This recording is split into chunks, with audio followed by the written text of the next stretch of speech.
Welcome back to Brighten Up Sunshine, where every day is a new beginning. Go ahead and thumbs up today's artwork because today we're going to dive into how to budget wisely in uncertain times. So today, as I said, we're going to talk about this and how to do it, but especially when times are uncertain, which is right now.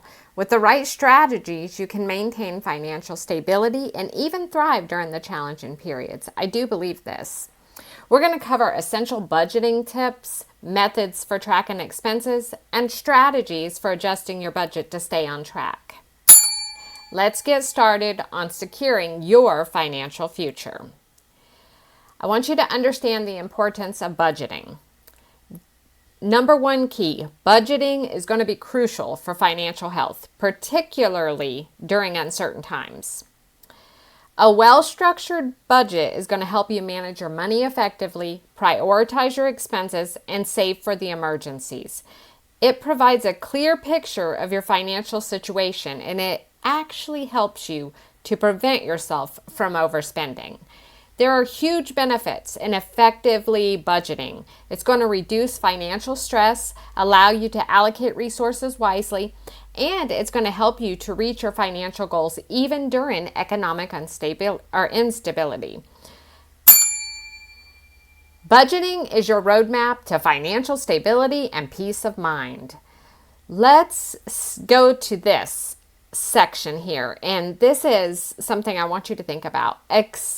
Actually setting down and understanding, assessing your current financial situation. Before you even pull out the paper and start creating a budget, I want you to know where you are financially.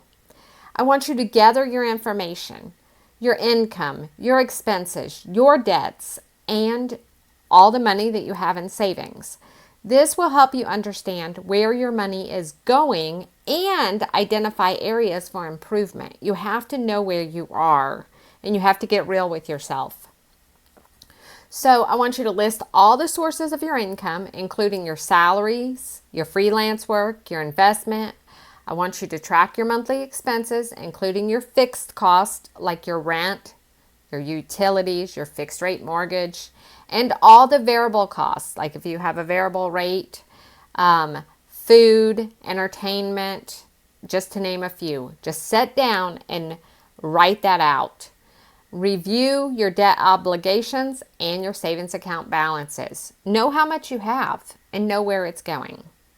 Here's actionable tips you can take. You can use tools or apps to categorize, but I just suggest sit down with a pen and paper because you're going to get distracted because you're going to want to avoid this. You need to track your expenses. To be clear, you need to know where you are.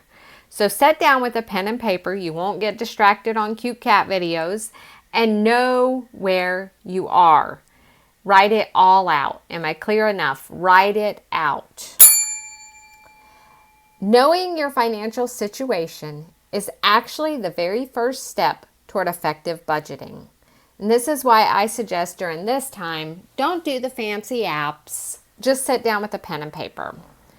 Create a budget plan. I want you to develop a budget plan based on your financial assessment. Once you know where you are, now you're going to write a budget. The plan helps you to allocate your income to different categories. It ensures that you cover the essentials, like saving for the future, your goals, and your manageable debt. So when I say your goals, I don't mean eating at that, fancy restaurant that costs us $200 a plate. I mean your goals that are reasonable, like maybe, Christmas presents. You know that Christmas comes every year. You need to save and have a goal to spend X amount of money per person on your Christmas list. Or is there another thing you're going to do? Are you going to do gift exchanges? The goals of paying for your health insurance. Things like that is what I mean by goals. Not to be like, I'm going to buy a brand new car, but you may need a car and put that on your goal. So let me not sidestep. Let's get back to steps to create that budget. So once you determine your monthly income and allocate it to essential categories like housing, utilities, groceries, and transportation, I now want you to set aside funds for savings and emergencies. Allocate a portion for spending and debt repayment. Here's some actionable tips you could take. Consider using the 50-30-20 rule. 50% of your income goes to your needs. That's going to keep the lights on and the roof over your head and your tummy fed. That's 50% and gas to get back and forth to work. 30% for your wants. I'm being generous here. And 20% for your savings and debt repayment. Creating a budget plan helps you manage your money effectively and achieve financial stability. So let's get to this key point right here of tracking and adjusting your budget. You are going to have to regularly track and adjust your budget to stay on course. Tracking your expenses and comparing them to your budget is going to help you to identify where you're wrong at. Maybe you don't need that much in that category and you can allocate it to another one. So just know that the first budget you do is a rough copy, and it's going to take months, if not years, of adjusting that budget. But every time you do it, the first one's the hardest, the second one's hard, the third one's a little less, so it does get easier, and you need to set a date on your calendar where you do this every single month. Like the first of every month, I sit down and I do my budget. I recalculate my net worth and I see if I'm growing or not growing. Flexibility is going to be key to adapting to changing circumstances in uncertain times. And that's why I want you guys to understand how to track. So you're going to use the spreadsheets or your papers that you do, and you're going to keep January, compare it to December, compare it to November. Monitor your spending. Write down if there's a discrepancy and you were supposed to have this much in the bank. Well, did you have to pump the septic? Did you have a water leak? Did it have to get fixed? Did you have to get oil for the car, an oil filter change? You'll know where your money's going, but you have to track it. And that's how you track it, is actually writing it down. And again, I do think for a good hot while, I'm going to say like probably just generally 6 months, I would tell the people that I talk to, keep it on a pen and a paper. Don't do the app thing because you don't want to do the budget anyway. And so you want to give yourself as least distractions as possible. And that's why I don't suggest the apps right away. Okay, now this leads me to another thing here, and that's adjusting your budget. If you notice that you're overspending in certain categories, guys, please, I can't stress it enough, make the adjustments to reduce the expenses. Reallocate the funds for non-essential areas to cover those essential needs and savings, okay? You want to make sure your essential needs are covered before anything else. And when I say essential, I'm talking about food. I'm talking about water. I'm talking about shelter. And then below that would fall the car and the gas, okay?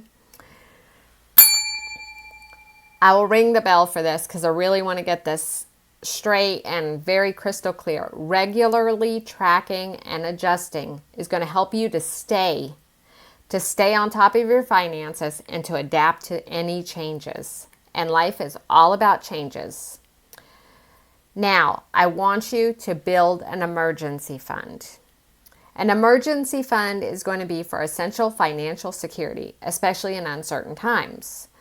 An emergency fund is going to provide that safety net for unexpected expenses such as medical bills or job loss or that water leak or that oil change that maybe you didn't prepare for in your car fund. It's going to help you to avoid going into debt and maintaining your financial stability, because often when people have those emergencies come up, they are desperate. So they go to, wherever they can go for money. If they can't go to the bank, they go to a relative. That ruins a lot of relationships. Or they'll go to those title company things where they'll take your car title and give you a quick payday loan. This is why you have to have an emergency fund, so you don't do that. And set your goal for your emergency fund. Let me get that here. Set your goal for your emergency fund, typically 3 to 6 months worth of expenses. Start by saving a small, manageable amount each month and automate contributions to your emergency fund to ensure consistency. So at the very least, if you do the envelope method, put 20 bucks in there every single week that you get paid toward that emergency fund or whatever you want to allocate, but you got to start getting something in there because you need to know what it takes to live your lifestyle 3 to 6 months, and then keep putting that in there. Keep your emergency fund in separate, easy access accounts to avoid temptations and to dipping into those emergency funds for non-essentials. So like a high yielding interest checking account or savings account would be better to put your emergency fund in. If you're disciplined and you really want to do this and go all in, you can keep it in an envelope, but you've got to be so disciplined. A high yield savings account is going to give you some money. So let me take care of this here just for a second. And all right, I got that. Sorry about that. Had to take care of a message that just came out. So I want you to build that emergency fund 3 to 6 months and keep that fund in a high yield savings account. The emergency fund, I want you to understand again, it is your safety net for unexpected expenses and financial peace of mind, okay? So this is going to lead me to talking about adapting your budget to changing circumstances. Be prepared to adapt your budget to respond to changing circumstances. Economic conditions, personal financial situations, and unexpected expenses can all impact your budget. So be adjustable, and it's going to help you to stay on track despite the changes. Just basically, I want you to be like water. Just be movable and adjusting.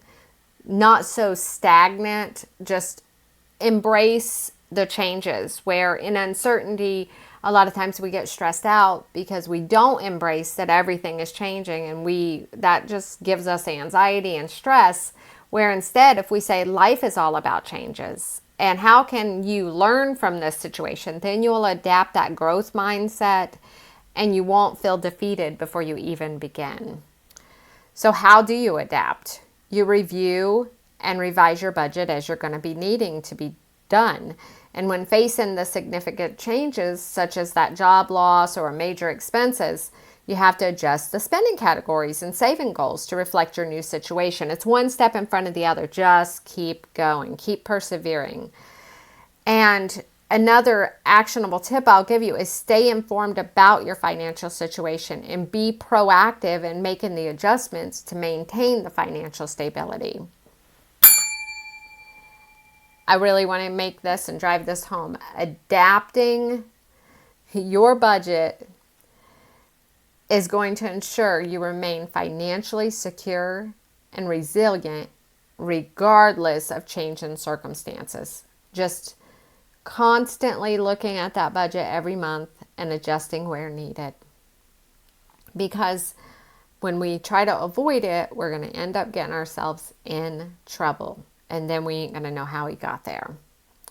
So today we discussed how to budget wisely in uncertain times and in other times as well, and how to assess your financial situation, create a budget plan, tracking and adjusting as needed, building that emergency fund, and adapting to changes. If you found this video helpful, which I hope you did, I hope that you hit that like button and the subscribe and hit the notification bell. For more tips on achieving financial stability and success, remember, guys, the sun always rises. And I want to thank you for watching. Share your budgeting tips or questions in the comment below. Check out the other videos for more advice on personal finance and financial growth. And I'll see you guys in the next video at Brighten Up Sunshine.